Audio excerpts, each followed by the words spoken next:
दिव्यांश कह रहे हैं प्रेम और जिम्मेदारी में क्या संबंध है, और इसी से थोड़ा जुड़ा हुआ प्रश्न प्रतीक का है कि कह रहे हैं संस्था से प्रेम है पर कैसे अभिव्यक्त करूं। संस्था की ज़्यादा मदद आर्थिक अनुदान से होगी या मेरे पूर्णकालिक सहयोग माने फुल टाइम वॉलंटियरिंग से होगी। संस्था को ज़्यादा किसकी ज़रूरत है, आर्थिक योगदान या स्वयं सेवा। तो ये जो दूसरा भाग है इसको हम पहले भाग के प्रकाश में समझेंगे। पहला भाग, प्रेम और जिम्मेदारी में क्या संबंध है। देखो दिव्यांश, प्रेम जैसा हम आमतौर पर जानते हैं वो किन्हीं दो लोगों के मध्य आकर्षण का नाम है ना। प्रेम बस सीधी सी बात होती है, इस व्यक्ति को उस व्यक्ति से प्रेम हो गया, माने आपस में एक परस्पर खिंचाव है, इसको ये अच्छा लगता है उसको वो अच्छा लगता है, दोनों को आपसी एक खिंचाव है, आकर्षण है, पसंद है आपस में। लेकिन जो असली प्रेम होता है वो चीज़ ज़रा दूसरी होती है। वो चीज़ क्या होती है, जैसे ही कोई पूछता है तो मुझे 14वीं शताब्दी के फ़ारसी संत कवि हुए हैं सूफ़ी हाफिज़, उनका ध्यान आता है। प्रेम में उनका स्थान वही है जो रूमी का है, बल्कि कभी कभी तो उनका वक्तव्य वही गहराई पा लेता है प्रेम के विषय में जो कबीर साहब के प्रेम के अंग में है, बल्कि जो नारद भक्ति सूत्र में है। तो क्या कहते हैं हाफिज़ कहते हैं कि प्रेम में दो नहीं होते तीन होते हैं। प्रेम में दो नहीं होते तीन होते हैं। हम समझना चाह रहे हैं ना प्रेम और जिम्मेदारी में क्या संबंध है, तो तीसरे का होना असली प्रेम में बहुत ज़रूरी है। जो दुनियावी प्रेम होता है साधारण सांसारिक, उसमें दो होते हैं और वो एक दूसरे को बड़ा मूल्य देने लगते हैं, एक दूसरे को अपनी ज़िंदगी मान लेते हैं, ये कहलाता है साधारण प्रेम। असली प्रेम में वो तीसरा होता है, जिस तीसरे को आप दूसरे से भी ज़्यादा कीमती समझते हो और ख़ुद से भी ज़्यादा कीमती समझते हो। वो तीसरा क्या है, आप जो बेहतर से बेहतर हो सकते हो और दूसरा जो बेहतर से बेहतर हो सकता है, उसको एक नाम दिया गया है तीसरा। उसको कभी परमात्मा बोल देते हैं, कभी सत्य बोल देते हैं, कभी मुक्ति बोल देते हैं। लेकिन ले दे करके वो जो तीसरा है वो आपकी उच्चतम संभावना का नाम है। आप अभी कुछ हो, आप उससे अच्छे हो सकते हो ना। आप अभी अपने जीवन के शिखर पर तो नहीं पहुंच गए। इसी तरीके से कोई दूसरा व्यक्ति है या दूसरे कई व्यक्ति हैं, वो भी बहुत बेहतर हो सकते हैं, वो भी अपनी ज़िंदगी की अभी उच्चतम चोटी पर तो नहीं पहुंच गए। तो वो जो ऊंचाई है एकदम, उसको तीसरा बोलते हैं। दो लोग हैं, एक दो और ये तीसरा। वो तीसरा क्या है, जहाँ इसको भी होना है इसको भी होना है, तुम्हारी श्रेष्ठतम संभावना। तो जो वास्तविक प्यार होता है उसमें तुम सामने वाले को तो देखते ही हो, साथ ही साथ ये भी देखते हो कि वो कैसा है और वो क्या हो सकता है। तुम उसको देखते हो और कहते हो कैसा है और क्या हो सकता है। जैसा वो है वो दूसरा है, और वो जो हो सकता है उसको बोलते हैं तीसरा। ठीक है, अब इससे समझो कि जिम्मेदारी क्या हुई फिर प्रेम में असली। संस्कृत में उसके लिए शब्द है जिम्मेदारी के लिए कर्तव्य, कि क्या करने योग्य है। प्रकट सी बात है, क्या करने योग्य है। जो तुम हो सकते हो बेहतर, जो तुम्हें होना चाहिए वो होने योग्य है, यही करना है। बेहतर हो जाना है, यही करना है। तो असली प्यार में यही जिम्मेदारी होती है कि उसको उसकी ऊंचाई तक पहुंचा दो, और अपने प्रति जिम्मेदारी होती है कि उसकी संगत में अपनी ऊंचाई तक पहुंच जाओ। तो ले दे करके बात ये होती है कि असली प्यार में एक दूसरे से तो प्यार किया ही नहीं जाता, एक दूसरे को तो बेहतर बनाया जाता है। एक दूसरे से कहा जाता है अभी तुम जैसे हो, जो अभी तुम्हारी ज़िंदगी का फैक्ट है, तथ्य है, वो कोई बहुत अच्छा नहीं, वो कोई ऐसी चीज़ नहीं कि उसी पर अटक जाओ। हाँ, तुम जो हो सकते हो वो बात बड़ी ज़बरदस्त है, तुम्हें वैसा होना है। अब देख रहे हो कि जो साधारण प्यार है और जो असली प्यार है वो दोनों सिर्फ भिन्न ही नहीं है बल्कि थोड़े विपरीत हैं। कैसे? साधारण प्यार क्या बोलता है? तुम जैसे हो तुम मुझे बहुत अच्छे लगते हो, ठीक। असली प्यार क्या बोलता है? तुम जैसे हो मुझे तुम्हें वैसा रहने ही नहीं देना, मुझे तुम्हें तीसरा बना देना है, जो तुम्हारा पोटेंशियल है, जो तुम्हारे भीतर क्षमता है तुम्हें वो बना देना है। ये तुम देख पा रहे हो ज़बरदस्त जो भेद है। साधारण प्यार क्या कह रहा है? तुम जैसे हो, तुम कैसे हो, जैसा हर आदमी होता है। हम पैदा ही कैसे होते हैं? हम पैदा होते हैं तमाम तरह के भीतर दोष होते हैं, दुर्गुण होते हैं, डर होता है, लालच होता है, इसी सब में लिप्त हम पैदा होते हैं। छोटा बच्चा ऐसे ही होता है। साधारण प्रेम कहता है कि तुम जैसे हो बढ़िया है। वो बढ़िया क्यों है? अब बात यहाँ थोड़ी सी डरावनी हो जाती है, क्योंकि अगर तुम डरे हुए हो तो मैं डरा करके तुमसे कुछ हासिल कर सकता हूँ। तुम कैसे हो? तुम डरपोक हो, हर बच्चा डरपोक पैदा होता है। तो तुम मुझे पसंद हो, कैसे? तुम मुझे डरपोक रहते हुए पसंद हो, क्योंकि अगर तुम डरपोक हो तो मैं तुम्हें डरा के तुमसे कुछ हासिल कर लेता हूँ। और मैं हूँ ही ऐसा क्योंकि मैं भी तमाम तरीके के दोष रखे हुए हूँ। उन दोषों में ये दोष भी है कि मुझे दूसरे को डरा करके उससे कुछ लूट खसोट कर लेना बड़ा पसंद है। साधारण प्रेम इस तरह का होता है। मैं भी बदलना नहीं चाहता, मैं हिंसक हूँ, मैं हिंसक रहना चाहता हूँ। और तुम डरपोक हो तो तुम्हारे डरपोक रहने में ही मेरा स्वार्थ सिद्ध होता है, क्योंकि मैं हिंसक हूँ, मुझे तुम्हें लूटना है। मैं तुम्हें लूट तभी पाऊंगा जब तुम डरपोक हो। तो मैं चाहूँगा कि मैं हिंसक बना रहा हूँ, तुम डरपोक बने रहो, और यही हम दोनों के बीच का रिश्ता है। क्योंकि न मुझे कुछ और होना है न तुम्हें कुछ और होना है। हम एक दूसरे के निकट आ ही इसलिए नहीं रहे कि हमें कुछ और होना है। हम एक दूसरे के निकट आ ही इसीलिए रहे हैं क्योंकि मेरे पास एक तरह की बीमारी है, तुम्हारे पास दूसरे तरह की बीमारी है, और हम दोनों की बीमारियां एक दूसरे के निकट आ करके और सघन हो जानी है और गहरी। बीमारी का बीमारी की ओर खिंचाव साधारण प्रेम कहलाता है।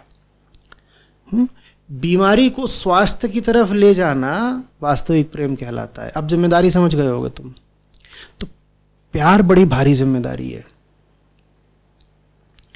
प्यार बड़ी भारी जिम्मेदारी। प्यार का मतलब है कि तुमने न जाने क्या अब अपने सर रख लिया। प्यार का मतलब होता है कि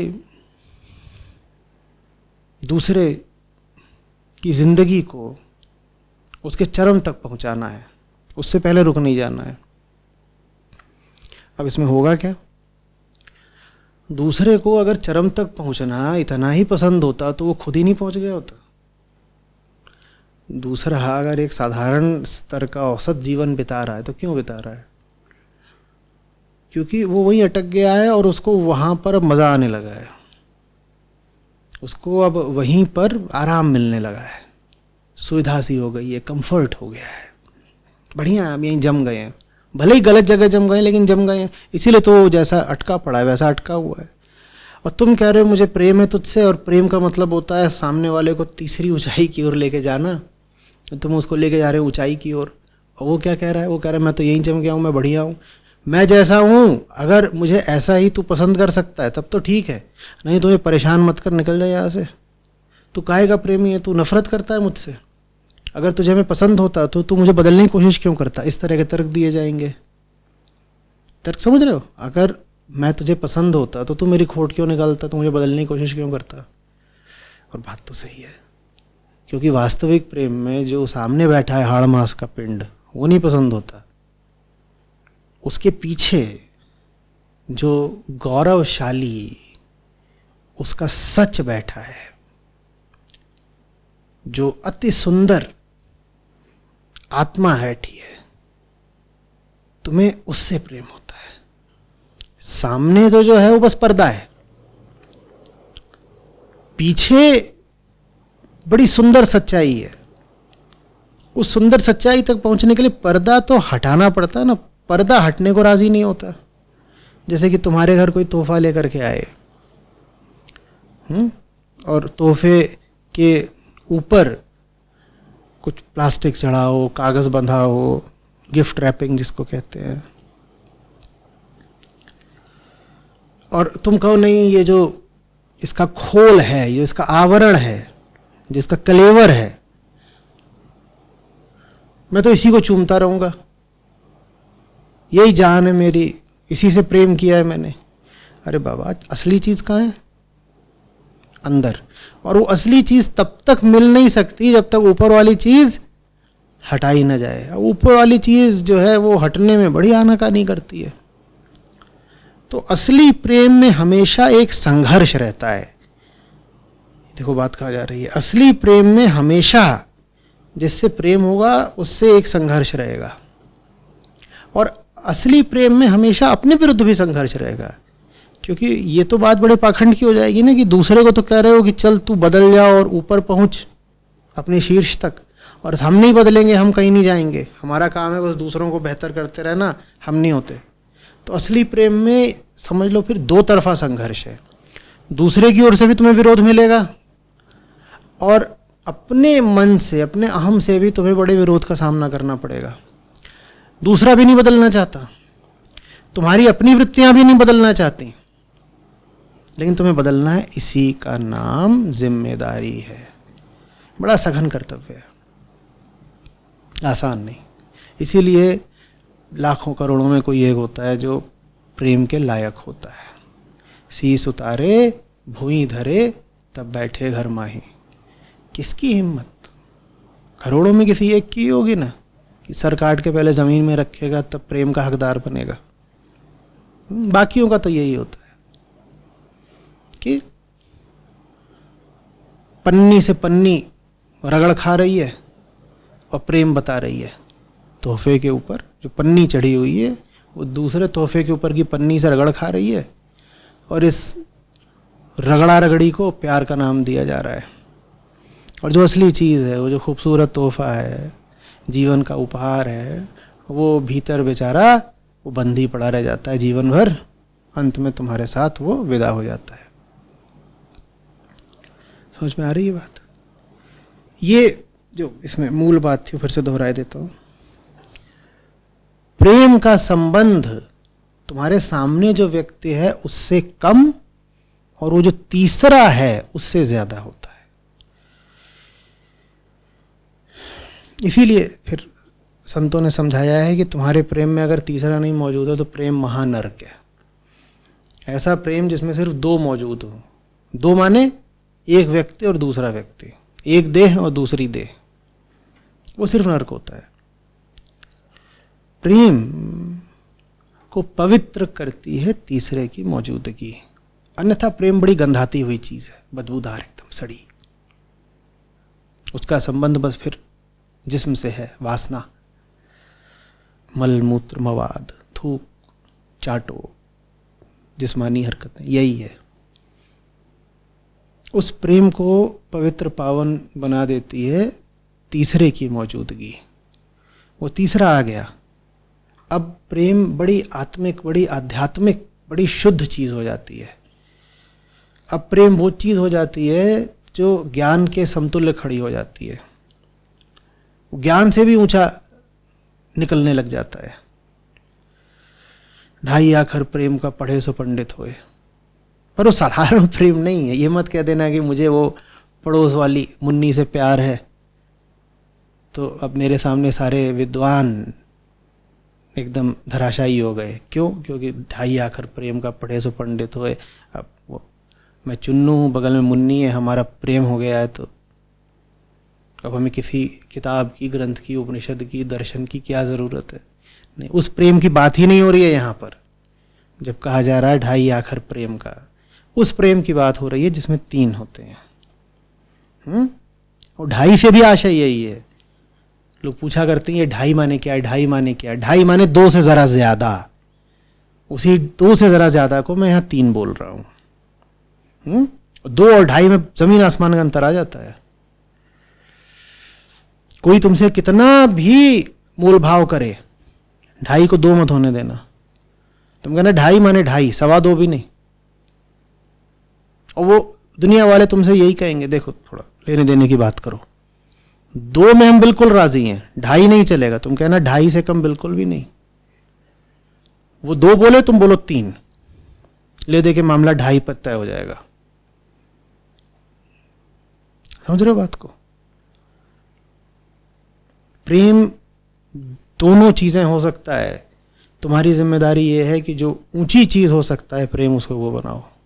प्रेम से ज्यादा निंदनीय, गर्हित, कूड़ा चीज भी कोई और नहीं है। और प्रेम से ज्यादा सुवासित, ऊंची, वंदनीय चीज भी दूसरी नहीं है। अब तुम्हारा प्रेम निंदनीय होगा या वंदनीय, तुम तय करोगे। 99% प्रेम क्या होता है बताने की आवश्यकता नहीं, निंदनीय ही होता है। तुम्हारा प्रेम सुवासित होगा या दुर्वासित, तुम जानो।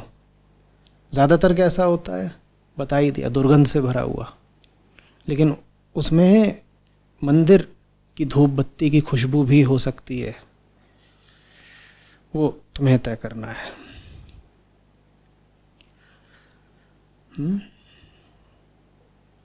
बहुत बोल सकता हूँ इस पे, सैकड़ों बार बहुत बोला भी है। तो इसके बाद अगर होगा तो जो और लेख हैं या वीडियो वगैरह हैं उनको देखना। अब इसी से आगे मैं प्रतीक का जो प्रश्न है वो लूँगा। कह रहे हैं कि मैं आर्थिक अनुदान करूं या आ जाऊं स्वयं सेवा करने, तो क्या सही रहेगा? देखो, उसी सूत्र को पकड़ लो जो अभी मैंने दिव्यांश को बताया है।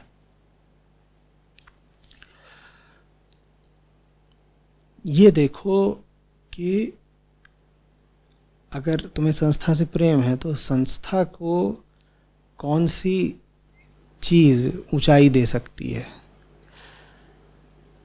और संस्था को तुम्हारा हल्का फुल्का योगदान ऊंचाई नहीं दे पाएगा। मैंने कहा था ना कि असली प्रेम खड़क की धार जैसा होता है। कबीर साहब को याद करो, बार बार यही बात करते हैं कि प्रेम तो वो है जिसमें सर कटता ही है, जिस्म पर सैकड़ों घाव लगते ही हैं, अस्तित्व छलनी छलनी होता ही है, प्रेमी बचता ही नहीं है, वही असली प्रेम है। तो तुम्हारी ओर से भी जब उसी गहराई, उसी तीव्रता का भाव आएगा तभी तुम संस्था के लिए कुछ कर पाओगे। तुम्हारे पास जो भी कुछ उच्चतम होगा तुम्हें उसको ही लगाना पड़ेगा। ठीक वैसे जैसे जब कोई प्रेमी होता है जीवन में, उसकी मदद तुम हल्के फुल्के तरीके से नहीं कर सकते। तुम्हें अपनी उच्चतम शक्ति को, प्रेम को समर्पित करना पड़ता है, उसको सर्वस्व स्वाहा करना। तो वैसे ही अगर जो संस्था में काम चल रहा है उससे है तुमको प्रेम, तो तुम्हारे पास जो कुछ भी उच्चतम है उसको तुमको यहाँ पर कार्यान्वित करना पड़ेगा। अब सबके पास जो उच्चतम गुण होता है या निधि होती है वो अलग अलग तरह की होती है। किसी के पास ज्ञान होता है, किसी को मान लो इंफॉर्मेशन टेक्नोलॉजी का वाला ज्ञान है, किसी को वीडियो एडिटिंग का ज्ञान है, कोई देश भर में इस तरह के संपर्क रखता है कि संस्था के काम का प्रचार कर सकता है। कोई कुछ कर सकता है, कोई कुछ कर सकता है। तुमने पूछा है आर्थिक अनुदान करूं, फुल टाइम वॉलंटियरिंग करूं। कोई ऐसा हो सकता है जो श्रम करने में बड़ा सक्षम हो, तो उसको यही करना चाहिए कि भाई तुम्हारे पास जो सबसे ऊंची निधि है, सबसे ऊंची ताकत है, सबसे बढ़िया गुण है, वो श्रम करना है, तो वो आके श्रम करे। और कोई ऐसा हो सकता है जिसके पास जो सबसे बड़ी चीज़ है वो पैसा है, उसके पास जो जो तर्कश में सबसे महत्वपूर्ण तीर है, सबसे बली तीर है, वो पैसा है, तो उसको फिर पैसे का योगदान करना चाहिए। अब ये मुझे मालूम नहीं कि तुम जीवन में जहाँ पर खड़े हो तुम्हारे पास सबसे ताकतवर संसाधन, सबसे महत्वपूर्ण रिसोर्स क्या है, और वो जो भी है ये काम इस लायक है कि इसमें तुम उस संसाधन को लगा दो। तो ये बात तुमसे भी कह रहा हूँ, ये बात उन सब लोगों से कह रहा हूँ जो संस्था की मदद करना चाहते हैं। आप देखिए कि आपके पास सबसे महत्वपूर्ण शक्ति, संसाधन या ताकत क्या है, उसको लेकर के आइए, और जब उसका संस्था में उपयोग होगा तो फिर ये आपका जो काम चल रहा है यहाँ पे, ये काम आगे बढ़ेगा। भूलिएगा नहीं, आपका काम, इस काम में मैं निमित्त हूँ, पर ये काम मेरा नहीं है। मैं अपना कर्तव्य निभाने आगे आया हूँ, ये काम करने। काम ये सबका है, ये जिम्मेदारी साझी है, मैं इसे अभी निभा रहा हूँ, आपका इसको निभाना अभी बाकी है। तो आप भी आगे आइए, साझी जिम्मेदारी निभाइए।